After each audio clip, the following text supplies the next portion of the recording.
season for the Dallas Cowboys. 1967 had ended for them like the year before it, with a saddening loss to the Green Bay Packers in the NFL championship game. The new season was full of promise, but bitter memories of a frozen December still lingered with the Cowboys.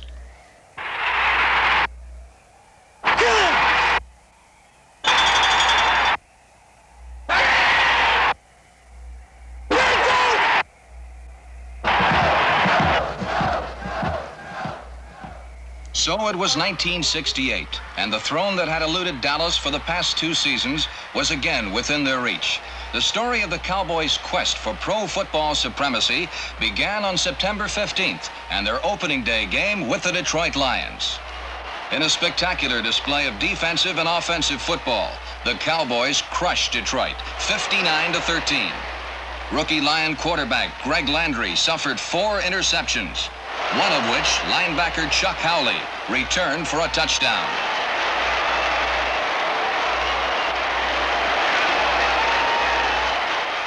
Offensively, Dallas heroes were many, but quarterback Don Meredith was the most prominent as he completed 14 of his first 17 passes and gave the Cowboys a huge 31-6 halftime lead.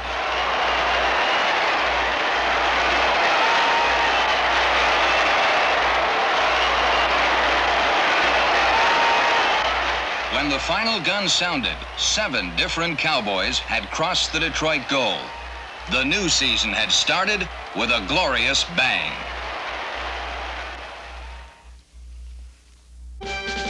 The Cleveland Browns were the Cowboys' second opponent. A withering rush left Browns quarterback Frank Ryan bruised and battered on the floor of the Cotton Bowl. For Ryan, there was no escape from the doomsday defense, and no more vivid memory than watching the awesome sight of 265-pound Willie Towns rumbling to a touchdown and the Cowboys' second straight victory. Dallas then traveled north to meet the Philadelphia Eagles. Through the years, it's been an emotional series marked by unpredictable happenings and ruptured feelings.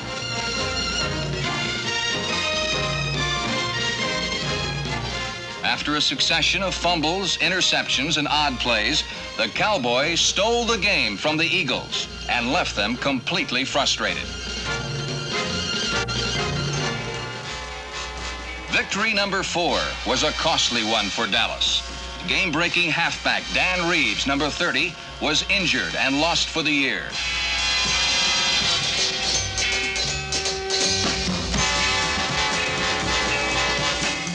Les Shy filled in superbly for Reeves, and place kicker Mike Clark boomed a 50-yard field goal to ensure a hard-earned 27-10 win. The bright glow of 4 straight victories was tempered by the loss of Reeves. Dallas would have to replace the irreplaceable. In a game of specialists, he was a genuine triple threat who ran, passed, and caught with equal effect.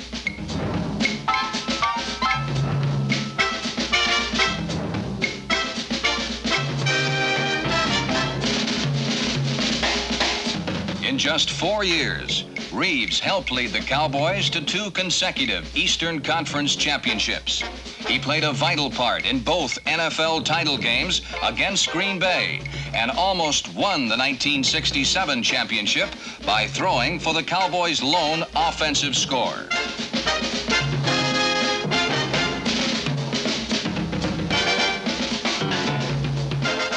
Reeves always seemed to find the right place when a game needed to be won. And in the Cowboys' first 3 victories of 1968, he had scored at least once in every game. As the 5th game of the season approached, Dallas fans asked the question, could the Cowboys run and win without Dan Reeves? In a rematch with the Eagles, the question was answered as 4 different Cowboy backs ran wild.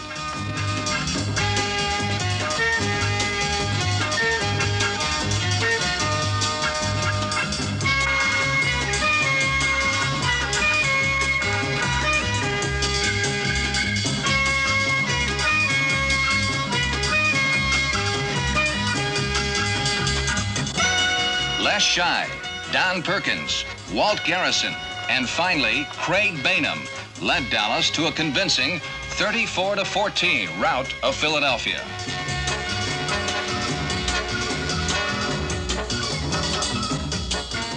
The Cowboys next met the Minnesota Vikings in the season's 6th game. Head coach Tom Landry saw his team sputter and stall and barely managed to collect victory number 6 and remain undefeated. For Tom Landry and his Cowboys, the first real test was just 1 week away.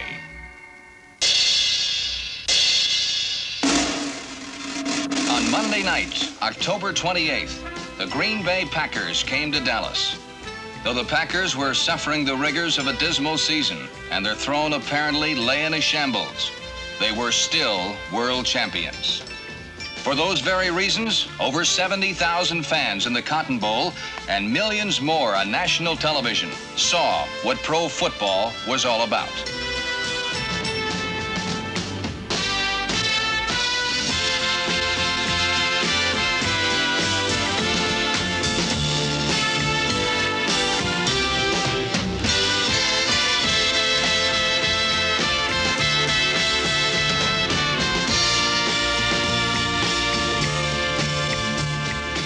After all the touchdowns, the long runs, and the breath-robbing tackles, it was not Green Bay's throne, but Dallas' perfect record that now lay in a shambles.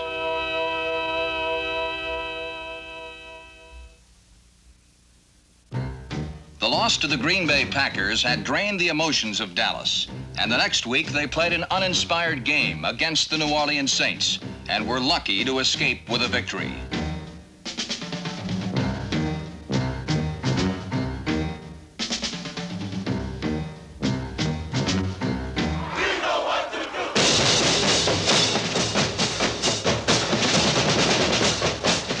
A week later, against the Giants, the Cowboys stumbled backwards in a horrible nightmare and lost again. After a furious start, everything was now going wrong. The Cowboys had been beaten twice in the last 3 weeks, and their lead in the Capital Division had dissipated. For Tom Landry, the only thing that had remained steadfast through 9 weeks was his defense, which stood tired but unyielding. The most unyielding of all was defensive tackle Bob Lilly, number 74, an All-Pro just about every year since he graduated from college.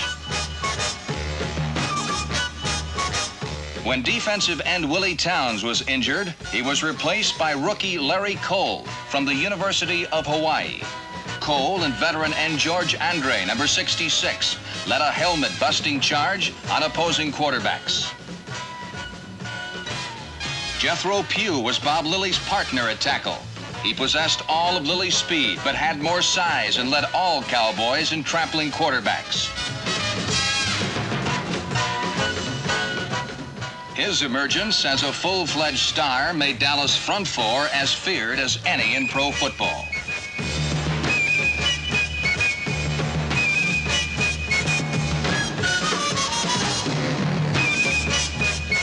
Backing up the front four were 3 veteran linebackers. In the middle was Leroy Jordan, a master at diagnosing any type of play and stopping it cold.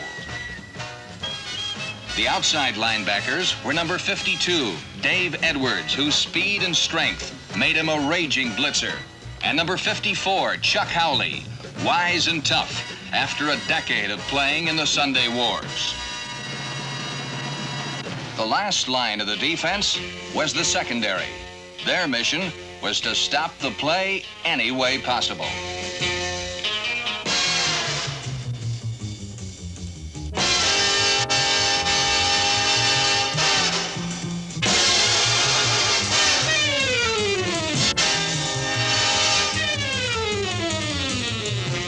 The deep defense was led by Cornell Green, a college basketball All-American who became a football All-Pro.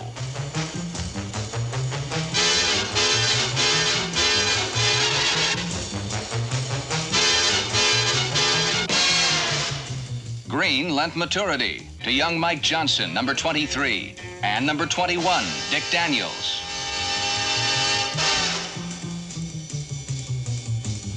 Safety Mike Gector, number 27, hits as hard as any man in football and is a spectacular defender.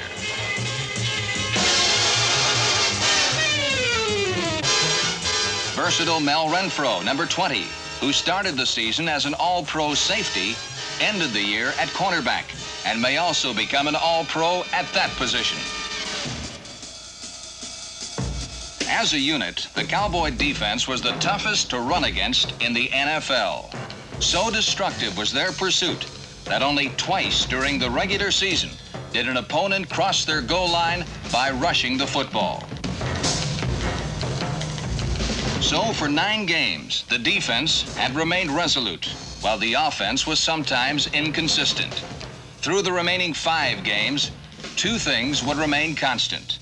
The defense would maintain its excellence, and the Dallas Cowboys would never lose.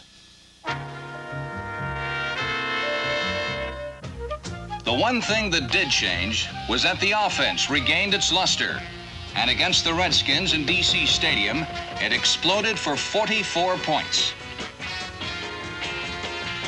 Cowboys setbacks ran through the Washington defense at will. Their success set up Meredith's throws to Lance Rensel and Bob Hayes as the Cowboys beat the Redskins with a barrage of points. Fullback Don Perkins was Dallas' main offensive weapon as he rammed and bucked his way for over 100 yards rushing as the Cowboys fashioned their most impressive victory since their opening game win over the Lions.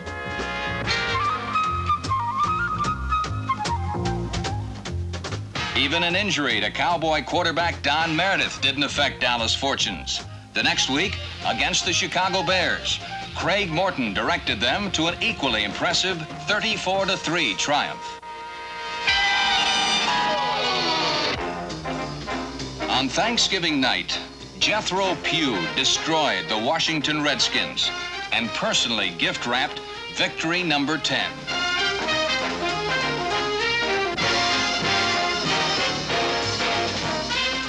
Pugh spent the whole night in the Redskins' backfield and accounted for 9 Cowboy points on 1 safety and a deflected pass that Larry Cole turned into a touchdown.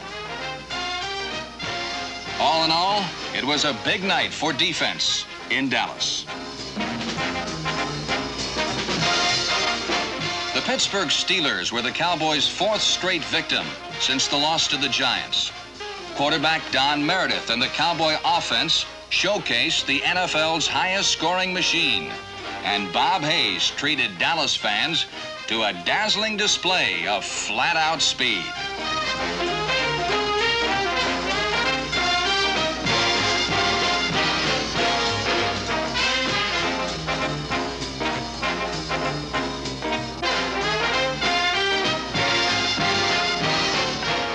The Cowboys not only won their 11th game of the year, but more importantly, wrapped up the Capital Division title. Only 1 game remained. It was with the Giants in New York, with nothing at stake but revenge.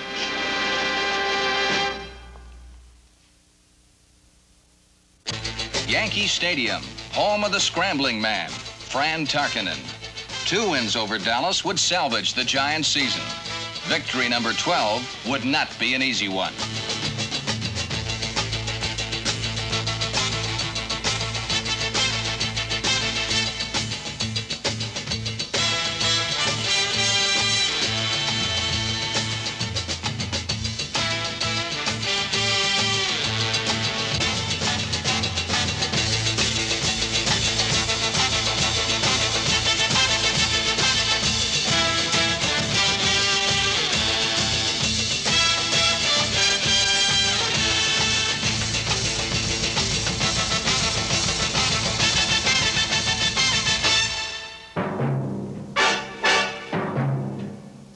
The last quarter was played in the trenches and would bring victory with vengeance. Hold me again, lover. Hold me again. Hey! Hut! Hut! Put the block in there. Go wrong.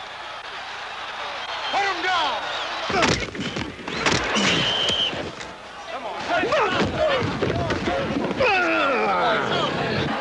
Put your faith in there, John! Don't worry about it. We'll take it right in.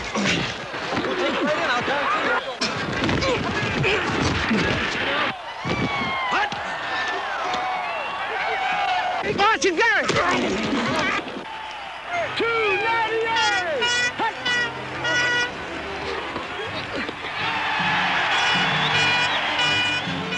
The aftermath of 60 minutes of furious collision had given Dallas its 12th victory in 14 games and the Cowboys' best record in their short 9-year history. While the defense had carried the team through the first half of 1968, it was the offense, led by quarterback Don Meredith, that had endured some perilous moments, yet produced another division title. The Cowboys looked to Meredith for leadership. He provides that leadership by ignoring pressure.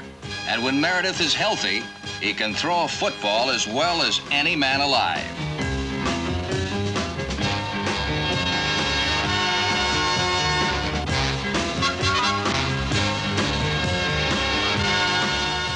But injuries have often blighted Meredith's career, and it's lucky that the Cowboys had a number 2 quarterback like number 14, Craig Morton, who would step in and never let the offense miss a beat. Morton is big, strong, and blessed with enormous physical gifts. Only time separates him from stardom.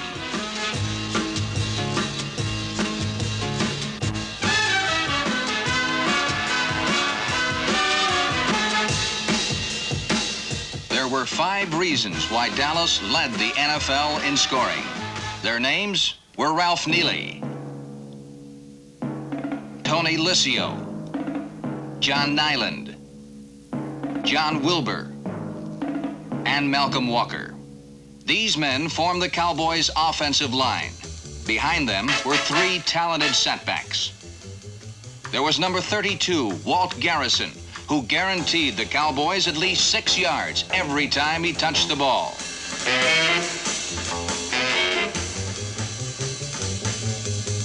The 2 men who filled in for the injured Dan Reeves were Les Shy, a swift and elusive setback, and Craig Bainham, who is a slashing runner, an excellent receiver, and has a natural instinct for the end zone.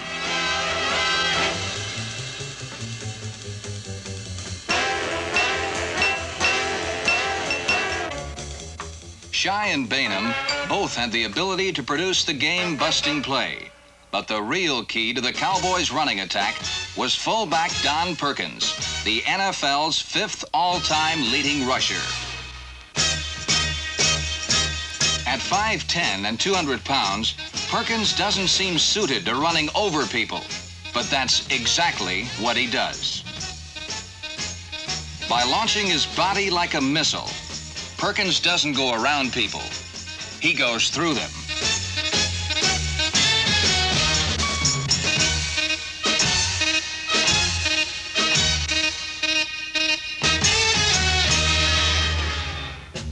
Injuries didn't affect the Dallas receivers because it was at the ends that the Cowboys had their greatest depth. At tight end were veterans Pettis Norman, a clutch receiver, and Pete Gent, who can withstand any amount of punishment and still hang on to the ball. The most dangerous sprint and catch experts were smooth-striding rookie Dennis Homan from Alabama and Lance Rensel, number 19, who has few peers at being alone when the ball arrives.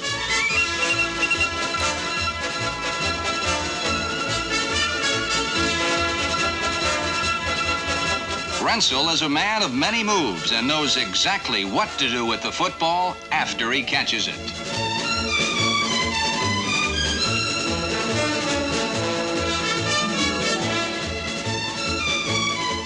He has the flair for the spectacular play and catches just about anything he touches.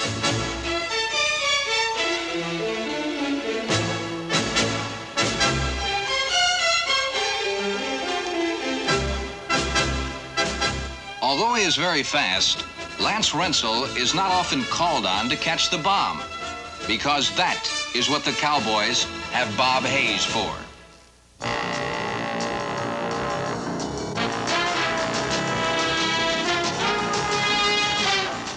Pro pro football has not eroded his Olympic speed.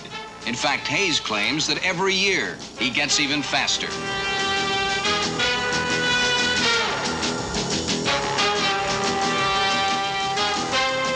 Hayes is the leader of football's jet set, and just about everything he catches turns into points.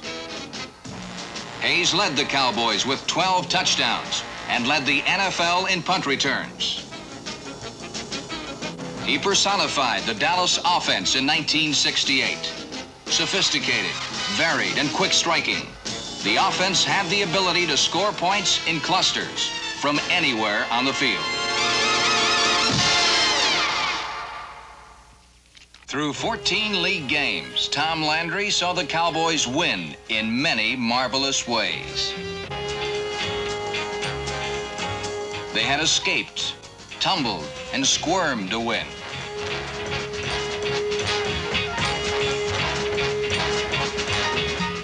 They had won by a kick, when they were injured, and by inches. They had gambled with a flair. They had won passing, and they had won receiving. They had turned a loss into a first down, and that first down into a touchdown. They were 40 men dedicated to a single purpose. Now, as those 40 men prepared to meet the Cleveland Browns in the Eastern Conference playoff, they would have to blend all the ways that they had won into one game. In Cleveland, they would face a team that they had humiliated the year before in the same game, 52-14.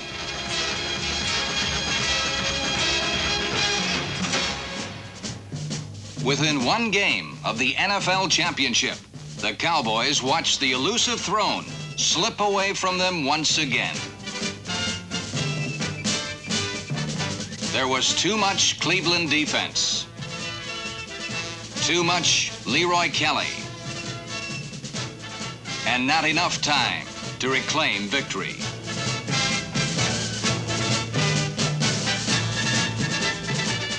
After so much had been accomplished, there now seemed to be so little. It was a harsh realization for the Cowboys and their coach that for the third straight year, there would be no championship. For Cowboy fans, the sadness was just as great. But for the thousands that had poured into the Cotton Bowl each Sunday, there was still one more game. In the playoff bowl in Miami, the Cowboys rebounded from near defeat to triumph over the Minnesota Vikings.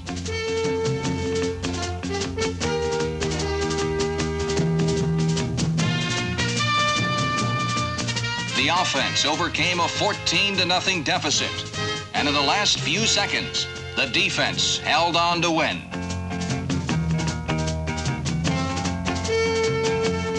Out of the despair they had endured in Cleveland came victory and the faith that next year, the magic of the elusive throne may yet be theirs.